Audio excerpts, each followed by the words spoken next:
Hit 3 ఈ cinema ఎలా ఉంది? ఎవరికి నచ్చుతుంది? హిట్ 1, హిట్ 2 కంటే బావుందా లేదా? అనే విషయాలు చర్చించే ముందు ప్రేక్షకులకు ఒక చిన్న డిస్క్లైమర్ ఇవ్వాలి.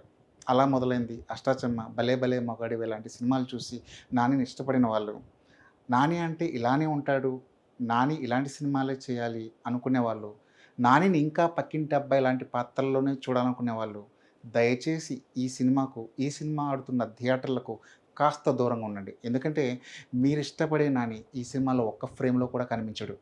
నానిని కొత్తగా చూడాలి, కొత్త పాత్రలో చూడాలి, నానిలోని మాస్ హీరో బయటకు రావాలి, తనలోని మాస్ హీరో విజృంభిస్తుంటే చూడాలి అనుకునే వాళ్ళు మాత్రమే ఈ సినిమా చూడండి. ఇది మా చట్టబద్ధమైన హెచ్చరిక. నిజానికి ఈ సినిమా ఎవరి కోసం, ఎందుకోసం అనే విషయాల్ని నాని చాలా ముందే చాలా స్పష్టంగా చెప్పేశాడు. చిన్నపిల్లలు, మహిళలు మా సినిమా చూడొద్దు అంటూ నాని ముందుగానే ఆడియన్‌ని ప్రిపేర్ చేసేసాడు. ఓ రకంగా నాని చాలా మంచి పని చేశాడు. ఇప్పుడు థియేటర్‌కి వెళ్ళి మరీ ఇంత నరుకుడేంటి, ఇంత హింసేంటి, ఇంత బీభత్సం ఏంటి అని మన తలలు పట్టుకుంటే అది పూర్తిగా మన తప్పే గాని నాని తప్పు ఏమాత్రం కాదు.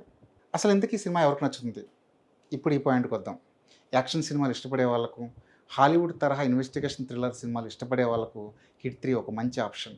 హింస, రక్తపాతం అంటే భయపడేవాళ్ళు తీరిగ్గా ఇంట్లో కూర్చొని నాని నటించిన 'అష్టాచెమ్మ', 'అలా మొదలైంది' ఇలాంటి సినిమాల్ని ఓటీటీలో చూసుకోవడం చాలా బెటర్. హిట్ 1, హిట్ 2 సినిమాలకు, హిట్ 3 సినిమాలకి చాలా తేడా ఉంది. హిట్ 1, 2 కేవలం ఇన్వెస్టిగేషన్ డ్రామాలు. వరుసగా జరిగే సీరియల్స్, మర్డర్స్‌ని హీరో ఎలా సాల్వ్ చేశాడన్నదే ఆయా కథల్లో చెప్పారు. శైలేష్ ఈసారి ఇన్వెస్టిగేషన్ డ్రామాని పక్కన పెట్టి, నానిలోని యాక్షన్ హీరోని ఎలివేట్ చేసే విషయాలపై ఫోకస్ పెట్టాడు. 'అర్జున్ సర్కార్' అనే పాత్రని మలిచిన విధానం, ఆ పాత్ర ప్రవర్తించే పద్ధతి, 'అర్జున్ సర్కార్‌ని' పరిచయం చేసే సన్నివేశాలు వీటితోనే ప్రేక్షకుల్ని హిట్ 3 మూడ్‌లోకి పూర్తిగా లాక్కెళ్ళిపోయాడు దర్శకుడు. ఇన్వెస్టిగేషన్ థ్రిల్లర్ ప్యాటర్న్‌లో వరుసగా కొన్ని హత్యలు జరుగుతుంటాయి. వాటిని హీరో శోధించాలి. హిట్ 3 కథకు ఇంకో కొత్త లేయర్ ఏంటంటే, దానికో చైన్ లింక్ అనే కొత్త ప్యాటర్న్‌ని జోడించాడు దర్శకుడు. నిజానికి చాలా స్పాన్ ఉన్న సబ్జెక్ట్ ఇది. ఈ తరహా క్రైమ్ తెలుగు ప్రేక్షకులకు పూర్తిగా కొత్త. కాబట్టి ఆయా సీన్‌లు ప్రేక్షకులని కథలో లీనం చేస్తుంటాయి. సెకండ్ హాఫ్ మొత్తం ఆ 'స్క్విడ్ గేమ్' టైప్ డ్రామా నడుస్తుంది. హాలీవుడ్ సిరీస్‌లు చూసే వాళ్ళకు దర్శకుడు సెకండ్ హాఫ్‌ని ఎక్కడి నుంచి స్ఫూర్తిగా తీసుకొని రాసుకున్నాడనే విషయం మీద ముందే స్పష్టంగా అవగాహన వచ్చేస్తుంది. వాటితో పరిచయం లేని సగటు ప్రేక్షకుడికి ఆ వరల్డ్, అక్కడ జరిగే వ్యవహారాలు పూర్తిగా థ్రిల్లింగ్ అనిపిస్తాయి. చివరి 30 నిమిషాలు నాని నరుకుడికి వెండితెర ఎరుపెక్కుతుంది. సాధారణంగా ఇలాంటి కథల్లో ట్విస్టులు, టర్న్‌లు ఆశిస్తారు. అవేమి ఈ సినిమాల్లో పెద్దగా కనిపించకపోవడం మైనస్. అయితే దాన్ని కప్పుపుచ్చుతూ క్లైమాక్స్‌లో శైలేష్ కొన్ని కొత్త హంగులు, ఆకర్షణలు జోడించాడు. వాటితో ప్రేక్షకుడు సంతృప్తి పడిపోతాడు. ఈ సినిమాలో సీటీకే అనే ఒక కొత్త వరల్డ్‌ని పరిచయం చేశాడు దర్శకుడు. ఇలా కూడా మర్డర్‌లు చేస్తారా అనిపించేలా షాక్‌కి గురిచేస్తాయి ఆయా సన్నివేశాలు. కాకపోతే ప్రతి సైకో యాక్టివిటీ వెనుక ఓ మోటో ఉంటుంది. ఓ రీజన్ ఉంటుంది. అది ఈ సినిమాలో చాలా బలహీనంగా కనిపిస్తుంది.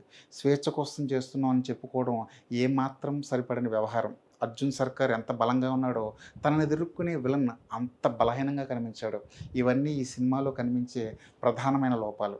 ఈ సినిమాలో కొన్ని బూతులున్నాయి. కొన్నింటికి బీపులు వేశారు.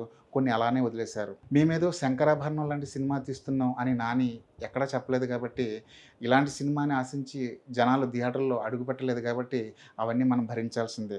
నానిలోని మాస్ హీరో ఈ సినిమాలో పూర్తి స్థాయిలో బయటకొచ్చాడు. 'అర్జున్ సర్కార్' అనే పాత్రని నాని ఎంత ఓన్ చేసుకొని ఉన్నాడో చెప్పడానికి ఈ సినిమాలో చాలా ఉదాహరణలు కనిపిస్తాయి. చిన్న చిన్న చేంజ్ ఓవర్స్ కూడా నాని చాలా పర్ఫెక్ట్‌గా ప్రజెంట్ చేశాడు. ఇలాంటి సినిమాల్లో హీరోయిన్ పాత్రకి పెద్దగా ఆస్కారం ఉండదు.